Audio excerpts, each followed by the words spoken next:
Ici Marie-Louis Leroux, et sur ma chaîne, je vous parle de personnalités célèbres. Cela peut être des stars contemporaines ou des figures célèbres du passé. Abonnez-vous si ce sujet vous intéresse. Et maintenant, passons à la célébrité du jour. Bonjour à tous.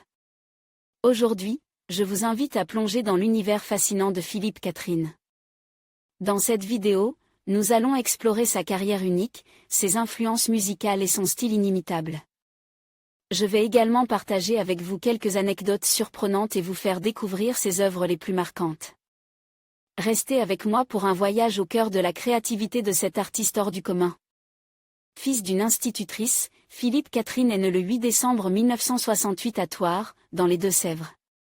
De son vrai nom Philippe Blanchard, il passe son enfance à Chantonnay en Vendée.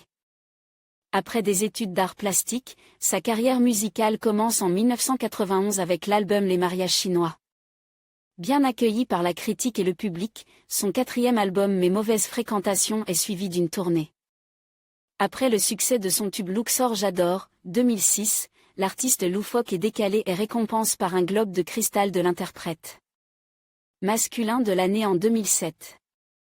Il a notamment collaboré avec Vincent Delerme, Étienne Dao, Elena Noguera, Ariel Dombal, Brigitte Fontaine, Julien Doré ou Christophe Willem et compose plusieurs bandes originales de films. Son opus magnum sort en 2014. Puis en 2016, à la suite de la sortie de son album Le Film, il part en tournée à travers la France. En 2019, il participe une nouvelle fois à l'émission Planète Rap sur Skyrock aux côtes de Lompal et Alkpot, avec lequel il a composé la chanson 5 doigts.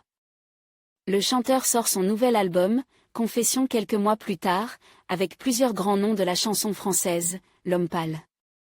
Gérard Depardieu, Angèle, Chili Gonzalez, Oxmo Puccino. Code Cinéma, on le retrouve régulièrement sur grand et petit écran, dans Gaz de France en 2015, La Tour de contrôle infernale en 2016, C'est quoi cette famille? En 2016, Un beau soleil intérieur en 2017, Le petit Spirou en 2017, Le poulain en 2018, C'est quoi cette mamie? En 2019, Le lion en 2020, La pisse rapportée en 2021, C'est quoi ce papy? En 2021, Petite Solange en 2022, Astérix et Obélix, L'Empire du milieu de Guillaume Canet en 2023, La plus belle pour aller danser. De Victoria Bedos en 2023, Voleuse de Mélanie Laurent en 2023, Ma vie, ma gueule en 2024. Le 22 février 2019, il décrochait le César du meilleur acteur dans un second rôle pour Le Grand Bain. Aux Victoires de la musique 2020, il est sacre artiste masculin de l'année. Philippe Catherine apparut presque nu en Dionyso peint de bleu, au milieu d'un défilé drag, lors de la cérémonie d'ouverture des Jeux Olympiques de Paris le 26 juillet 2024. Il chante son titre nu. Côté vie privée, il partage la vie des actrices et chanteuses Elena Noguera et Jeanne Balibar. Il partage désormais la vie de l'actrice Julie Depardieu, rencontrée sur le tournage du film Je suis un no man's land. Le couple a 2 enfants, Billy, 2011, et Alfred, 2012. Il a également une fille aînée, Eddie, née en 1993. En conclusion, Philippe Catherine est un artiste aux multiples facettes qui continue de surprendre et d'inspirer par son originalité et sa créativité.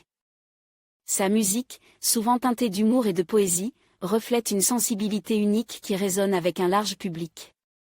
Que ce soit à travers ses albums, ses performances scéniques ou ses collaborations, il demeure une figure incontournable de la scène musicale française. Merci de nous avoir accompagnés dans cette exploration de son univers fascinant. N'hésitez pas à partager vos impressions et à découvrir davantage de ses œuvres.